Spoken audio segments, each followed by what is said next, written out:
We're standing outside Building 96, which was the RAF's original lubricant store and is now the home to Fuzz Townsend's Classic Oils. And I'm standing here with the man in charge, Guy Lachlan. Hi, Guy. Morning. How are you? I'm brilliant, thanks very much. The best British summer weather here. We thought we were going to arrange the sun today, Guy. What happened? I don't know. I thought you had it on order, but something's gone wrong. Well, hopefully Guy's going to give us a tour of the lubricant store here. Firstly, what's the connection with Fuzz? Well, Fuzz and I are business partners in this enterprise. Fuzz is a very keen believer in lubrication. Okay. He calls it the fundamental part of being a decent mechanic and engineering. Oh, that sounds sensible. And so Fuzz and I co-own this business, and then we also are business partners in the workshop up in Birmingham where we film Car SOS as well. Okay. And so he's here normally for a scramble. Fuzz would be here. He's made every single one since we've been together on this venture, and he's busy here. We normally have a canopy out here where he's signing T-shirts and chatting to fans and just generally having a fun time. Very good. So he's not here today because he's in isolation preparing for the next series of Car SOS, which we'll start filming in 3 weeks' time. There we go. And so you supply the oils for this. We do, yeah. It's not just oils, so we're going to go and have a look in the stock room behind us. We're standing on the original loading dock, aren't we? Yeah, absolutely, which we still use for its original purpose. It's a bit low nowadays, to be honest, for modern lorries, but we still use it exactly as it was designed for. The big trucks of today back up. We try and miss these big stanchions here. They back up between them and they use their tail lift to sort of half lower it down onto our loading dock. And we receive and dispatch palletized goods from this bay every day of the week. And what do you have in here? So we're going to go and have a look in the stock room, but the name suggests Classic Oils. What else do you do? we do really everything liquid and semi-liquid for classic, vintage, veteran and racing cars. Okay, let's go and have a look. With a sort of UK master distributor for Penrite of Australia, and Tetra Boost, which is a range of fuel additives. But we're also a retail outlet for basically anybody who's anybody in this market. So Morris, Miller's, Silcoline, Valvoline, Duckham's, but anybody who has a product range in our market, we stock it. And we stock a very thorough range of products that enables really everybody with an interest, whether it's 2 wheels or 4 wheels or 6 wheels or 8 wheels, to come and find the product that they want. And I think what sets us apart from everybody else who sort of dabbles in this is that people can ring up really with any obscure question about what they've got and the lubrication problems that they're having, and get a sensible answer without us having to sort of say, oh, what's that? Or never heard of one of those or anything like that. So, for instance, today we've had a call from a pre-war Aston Martin owner asking about gearbox lubricants and axle lubricants for his car. We've had a whole variety of different pre and post-war questions, and it's very seldom we even had somebody with a auto rotavator thing, a self-propelled rotavator, asking for gearbox oil advice for that, and we not only advise but we have it in stock. And this is definitely tried and tested because you've helped me out in the past. Good. With all sorts of things from Tetra Boost through to various lubricants for all bangers. Brilliant. You haven't been sort of floundered by a question I've thrown in your direction. We try not to be, and as I say, the idea is that anything liquid or semi-liquid, so greases, etc., we try and have a proper selection in stock, and not just a selection of different things, but a selection and depth of stock. So whether you're coming in for 1 bottle or half a pallet or a pallet, we've got it. And so, judging by the boxes next to us, you're pretty well stocked. We are, and the reason for that is we don't just supply retail customers, we supply a network of sub-stockists around the country as well from here. So this isn't even our complete stock. I mean, we have another warehouse off-site where we have more stock, even more stock. So it might look like a horrific amount of stock here for a small retail area, but the reason for that is we do a lot of wholesale business as well. And not just oils, but gases as well? Yeah, gases too. Yeah, we're agents for air products, industrial gases. That's for welding mostly, but also for food.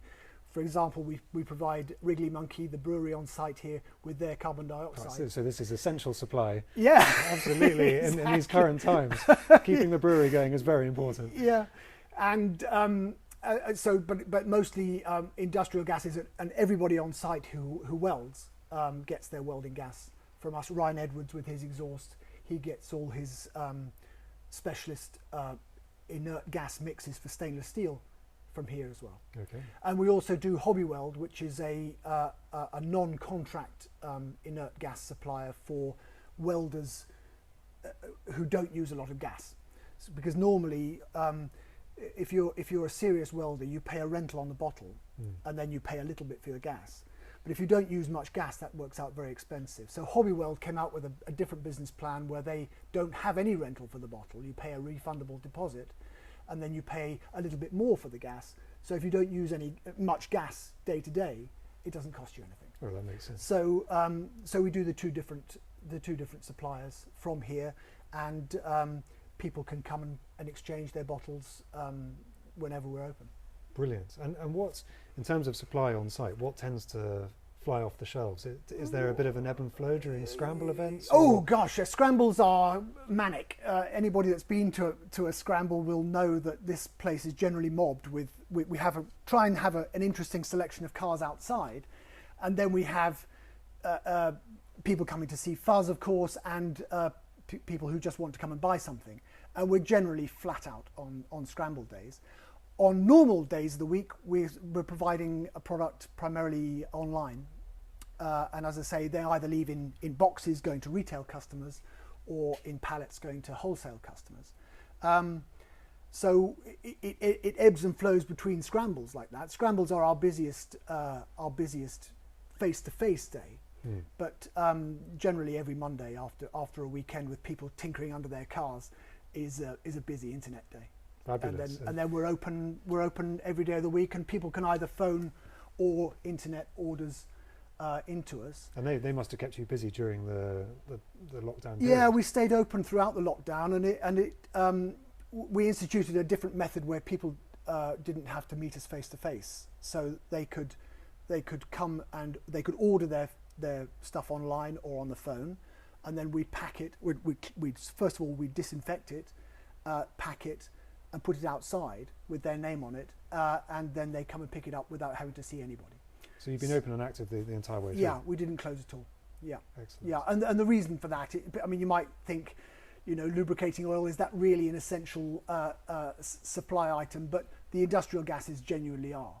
And so we were more or less required to stay open, because we do provide a lot of businesses, manufacturing businesses, with their inert gases to enable them to keep going. Indeed, and we're, I suppose, in the lucky environment here, being at Bicester Heritage, we're in a controlled environment where a lot of the workshops have been able to carry on working throughout the lockdown period, either because they're one-man bands and workshops, or because they can spread out across the bays, which has allowed a lot of the businesses here to power through. And as you say, gas supply is a very important part of that. Yeah.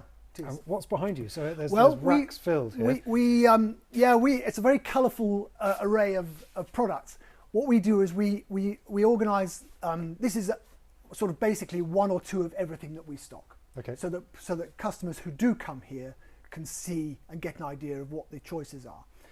And we arrange it by type rather than by manufacturer. The manufacturers would all love us to have one bay of just their products and nobody else's, but we don't think that's very helpful for customers. We think a customer who comes in and wants a 2050, for example, wants to come here and look at all the 2050s in one place. So that's how we organise it. So that's, for example, that's our own 2050, which was the Fuzz Townsend branding, which is our top selling oil out of everything that we have here. Obviously, we don't just stock it in 5 litres, but that's just an example of the type of oil that's there. So that there's the selection of 2050s. We stock about a dozen different 2050s. So this is just one viscosity, about a dozen of them. People sometimes ring up and say, do you sell a 2050? And I say, well, or they say, I want to buy your 2050, and I say, well, which one? Which We've one? got 12. So we've got mineral, semi-synthetic and fully synthetic 2050s, depending on the application. And everyone has their preference as well. Everyone has their preference. There are different levels of detergency inside the oils, and there are different levels of additive packages inside the oils. So depending on what you're doing with the car and the age of the vehicle and the design of the engine, that will help us to recommend 2 or 3 to choose from for those people that... What's affected by the detergency? So why would you choose something with more or less of that in? Well, if you two reasons really. First of all, engine design. You know, old engines had no oil filtration. Well, the very old engines just squirted it all out on the road, and they didn't care. A total loss. A total loss. Yeah. They don't really mind what they have. But slightly later than that, they kept the oil being circulated, but they weren't filtering it, and so. And of course, oils in those days didn't have any detergents in them whatsoever. So the detergent/dispersant package came in later along with oil filtration. And the reason for it is that the oil is required then to hold the contamination in suspension so that it can be filtered out by the oil filter that you then had. But early cars without a filter, of course, if they have that in the oil, will just keep circulating the contamination round and round and round, waiting for a filter which isn't there, and theoretically damaging the engine, or at least greatly contributing to the wear of the engine. Yeah, and so what they need to do is that every time the engine's not running, the oil's sitting still, and the contamination settles down out of suspension to the bottom of the sump, out of harm's way, where it sits there. It's not pretty to look at, but it's not circulating over and over again. And then periodically you have to drop the sump, scoop it out, chuck it away. And so that's one of the reasons. The other thing is with an engine that's been together for a long time and not been disassembled and overhauled, you don't really want to risk moving around bits of contaminant that are safely out of harm's way in little nooks and crannies inside the engine. You don't really want to risk putting high detergency oil into the engine and then moving them around into somewhere that could block an oil gallery or oil way, and so better cause to damage. flush the system in that instance. It can be. We obviously have flushing agents and flushing oils, but we often talk people out of flushing. Flushing's a pretty aggressive thing to do, and so unless you've got a really good reason to do it, we often say to people, just do some frequent oil changes with a normal oil, and that provides a similar job in a much less aggressive way. So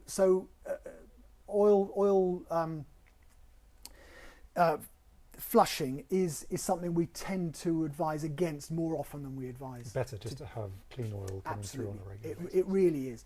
And best of all, of course, is to take the engine apart and rebuild it. But it's not a substitute for a rebuild. So we generally counsel caution when it comes to flushing. Now we're standing in not quite the dark here because Guy has these amazing lights above us. But you may have noticed in other workshops and buildings we've visited on site that there's a huge amount of natural light, particularly in the workshops, coming from roof lights. That's the legacy left by the RAF. They clearly wanted to bring as much natural light in as possible. However, in this building we don't have that, on the basis that you're storing some pretty interesting liquids. And I'm sure that's why there were never windows in this building. And we're honestly quite glad of that in the summertime, because this building tends to remain nice and cool in the summer, where everyone else with the windows is baking. so we tend not to complain about the lack of roof lighting in this building. It means we have to have decent lights, but that's fine. Well, it's an amazing building, and it's fantastic to see it being absolutely used for its intended purpose. Well, when was it built? I think it was in 1926, which actually coincidentally is the same year that Penrite, our major supplier here, was formed. So for us it's a very appropriate year. Excellent. Well, what a lovely note to finish on, Guy. Thank you so much. Not at all. Thank you.